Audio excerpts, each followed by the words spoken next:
다음은 대단 학습 정리를 우리 한번 학습해 보도록 하겠습니다. 자, 먼저 창업의 뜻. 창업이란 뭐냐? 그죠? 개인이나 단체가 아이디어를 가지고 사업 목표가 있어야 됩니다. 그죠? 사업 목표. 그 다음에 자본, 인력, 아이디어, 창업의 3요소죠. 여기에 시장이 플러스 되어지만 창업의 4요소가 되어진다. 그죠? 그래서 사업 목표를 세우고 자본, 인력, 아이디어 등의 경영 자원을 투입합니다. 그죠? 그리고 이제 생산과 용역을 제공하는 일련의 과정, 이걸 갖다가 우리는 창업의 개념이다. 그 다음에 두 번째, 중소기업의 범위. 중소기업은 우리가 이제 자산 총액 5천억 미만이라 그랬죠. 5천억 미만.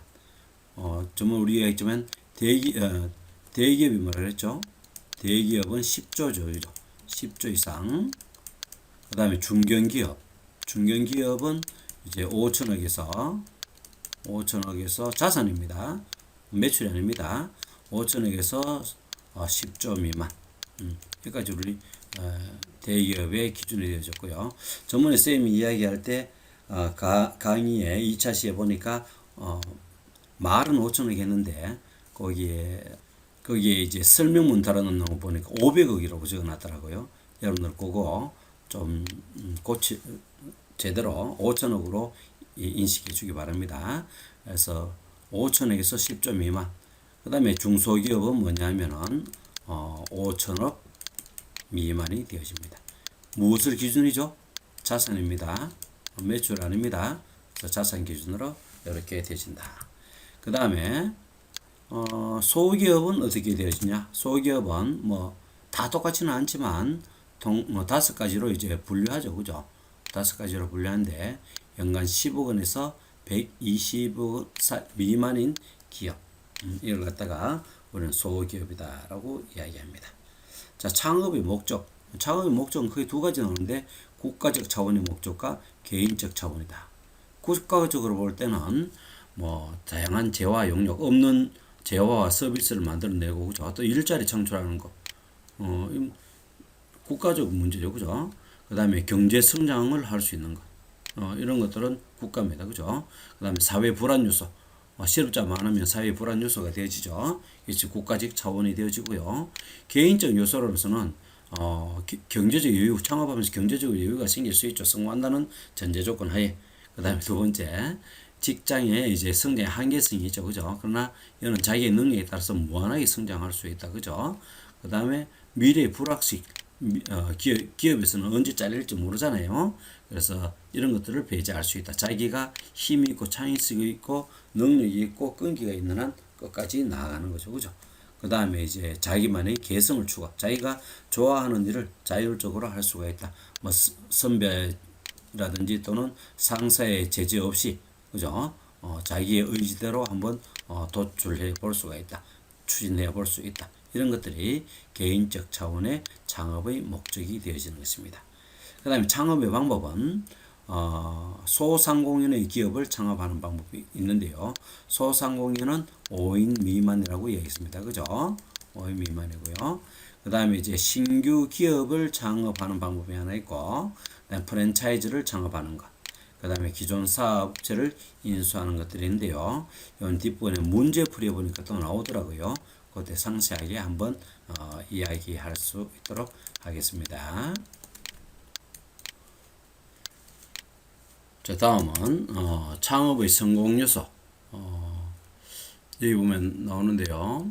창업의 핵심 요소는 바로 무엇이냐? 창업자, 창업 아이템, 창업 자본, 그죠? 그 다음에 시장. 이것이 이제 창업의 핵심 요소, 4대 요소가 되어지고, 창업자는 기업을 설립하고, 그 다음에 이제 기반을 구축해야 되죠. 그 다음에 다양한 기능들, 경영, 영업, 그 다음에 생산, 이런 것들, 여러 가지를 주도적으로 수행해 가는 사람, 이런 사람이 창업자가 되어져야 되기 때문에 특정 분야에 대한 지식만 가지고 있다고 해서 창업자로 나서서는 안 됩니다. 그렇죠. 예를 들어서 유통에 대한 지식도 있어야 되고요. 그죠? 경영에 대한 지식도 있어야 되고, 그죠? 인사에 대한 지식도 있어야 되고요. 회계에 대한 지식도 있어야 되고요. 뭐 이와 같은 여러 가지 전반적인 어떤 지식을 갖고 있어야지 다양한 기능을 주도적으로 수행해 나갈 수가 있는 것입니다. 자, 창업 아이템의 선정 절차 1단계 정보를 탐색하죠. 그죠? 그다음에 두 번째는 정보를 수집합니다. 정보를 수집하고 분석하게 되시죠.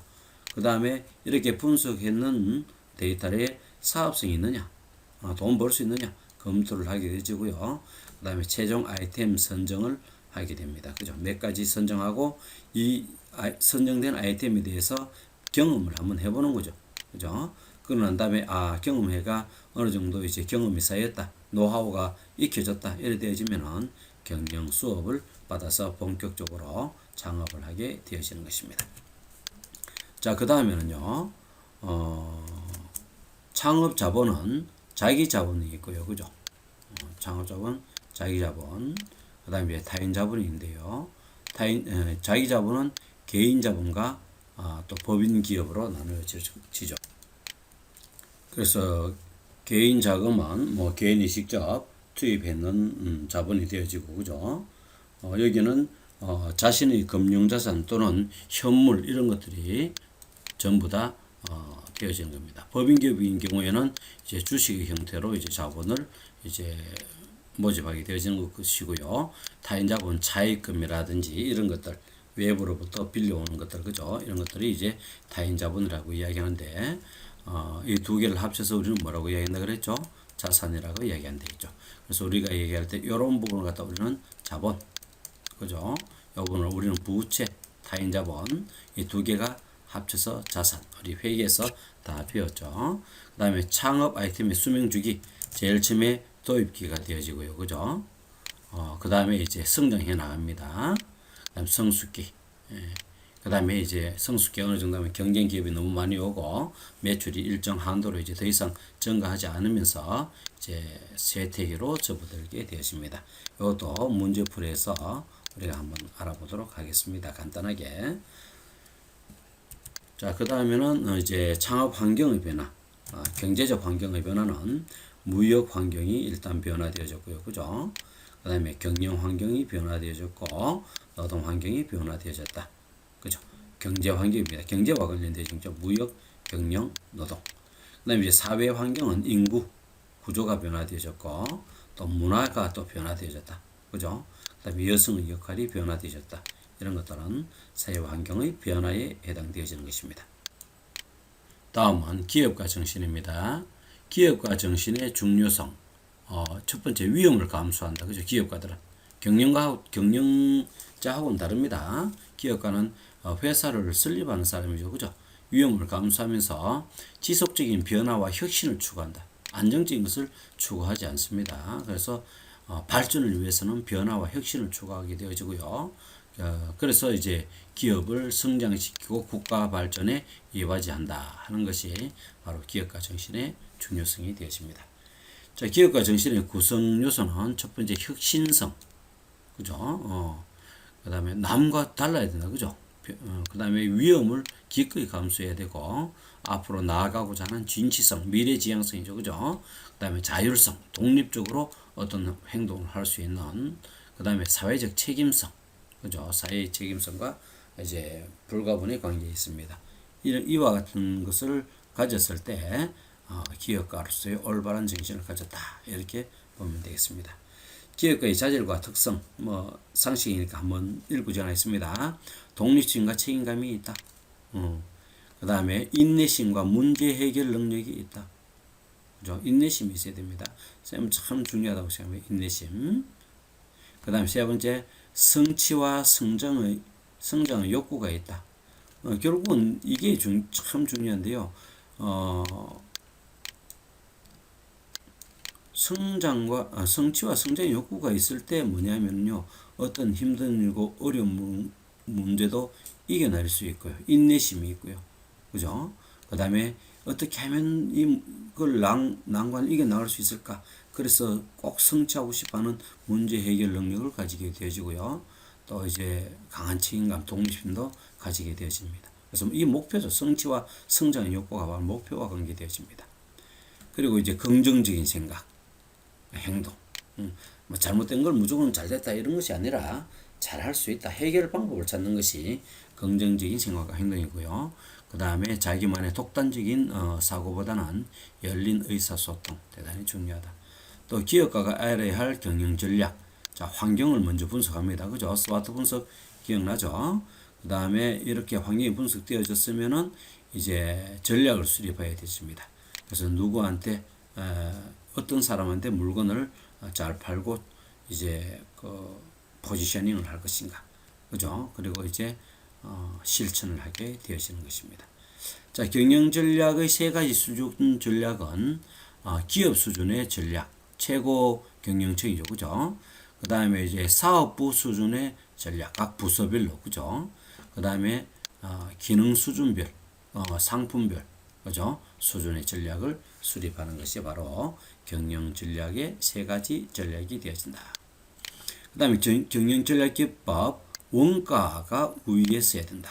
물건이 가격 경쟁력이죠. 원가 우위 경쟁 전략에는요, 그죠? 두 번째, 다른 회사와 달라야 된다. 가격이 비싸더라도 품질이 좋다든지, 그죠? 이러면은 또 차별화되어질 수 있습니다. 그래서 차별화 전략 또는 가격을 아까처럼 원가 우위에 서서 가격에서 딴 회사와 더 싸게 해서 가격 면에서 다른 회사 차별을 주는 전략. 이것도 연관성이 있고요.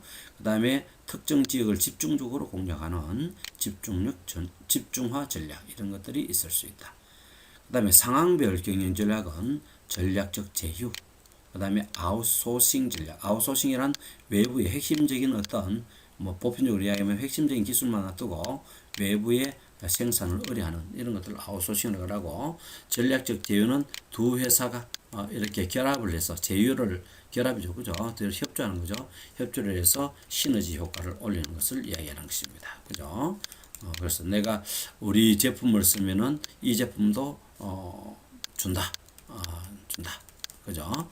그 다음에 이제 우리 호텔을 쓰면은 렌트카를 사기준다 라든지 이와 같은 제휴 뒤에 가서 좀 또 살펴보도록 하겠습니다. 또 기업가가 알아야 할 경영관리 부분 한번 볼까요?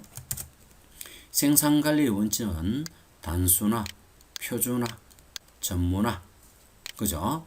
그래서 요거 뭐라겠죠? 3S라고 이야기했죠? 3S, Simplification, 그 다음에 Standardization, 그 다음에 Specialization 해가지고 전부 S로 시작하죠, 그죠? 그래서 3S라고 이야기를 합니다.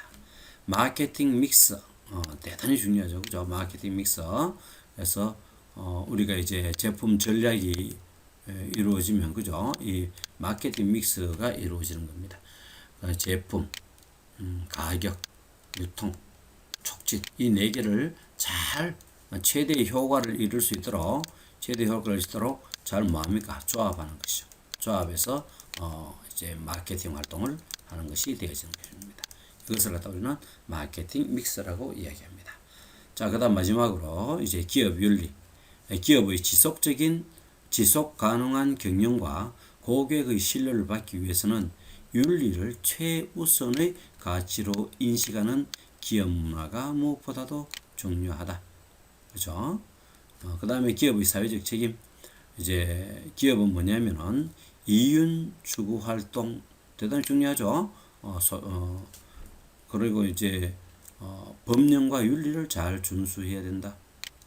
그 다음에 기업의 이해관계자에게 긍정적인 기업 이미지 구축과 사회 전반에 긍정적인 영향을 미치는 책임 있는 활동을 하게 됨으로써 결국은 뭐와 연결이 되어진다고 얘기했습니까? 자긍심, 여러 가지 사회 우호적 이미지를 인해서 이익이 아주 높은 이익을 창출해낼 수 있는 효과를 가져오게 되십니다. 뒷부분 우리 요약했는 부분은 전반적인 업무를 다 요약했는 거기 때문에 여러분들이 시간 날 때 한번 잘 읽어보고요. 대단히 고생 많이 하셨습니다. 이상 마치도록 하겠습니다.